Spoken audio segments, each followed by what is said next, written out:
and they test this in hundreds of countries at this point. But basically, what they've been able to show is that in Western capitalist patriarchal societies, groups that are subordinate, those males are going to be aimed with the worst negative social value possible in that society. Their disparities are going to be more. They've demonstrated this in pay disparities. They're going to be extensive incarceration, police violence, negative ideologies. All of these are going to be more extreme. Those discussions get dismissed, and somehow it just becomes, this reframing that needs to happen because cis Black men are just this dangerous group that need to be curtailed and undermined.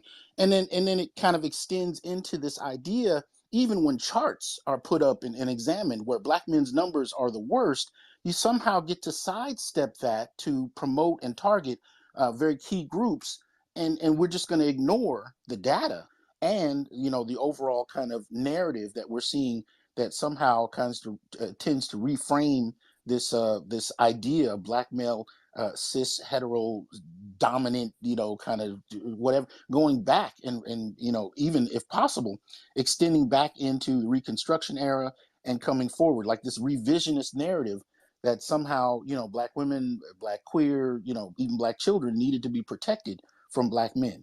And this has become the popular trope, I would argue. I saw that there was a increasingly conservative and repressive movement on the left where Black feminism was becoming more and more anti-Black male. There's simply no negotiating with Black feminist ideas in the academy anymore. It's either you accept that, what do they call it, cis hetero Black men are evil and everyone is oppressed by them, or you don't. That's just an inaccurate statement. And the reason that you get things like the Jamelia Lemieux piece and these blogs and these people who don't have degrees in anything but English or interdisciplinary studies is because the data doesn't support that. There is violence in our community, and there's violence where Black men are perpetrators against other sexual minorities. But that happens in every community. And those are not the majority of Black men, nor are they the majority of the hate crimes in the United States. And the reason that's important is because you can't look at the crimes of less than 0.5% or 1% of the population and say that's what all the population does. But that's exactly what happens with the people that are doing gender theory, that are doing liberal arts, that are doing philosophy, etc. What we need, though, is to train people, Black men and women, to understand that the implications of what they do now, what they actually say about Black men now matter, because that's what's socializing future generations.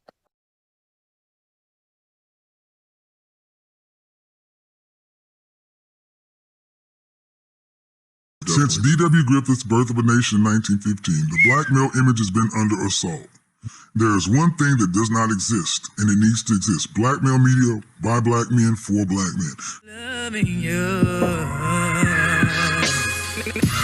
I want to see my dogs on the mountaintops. Them niggas only ballin' when they out.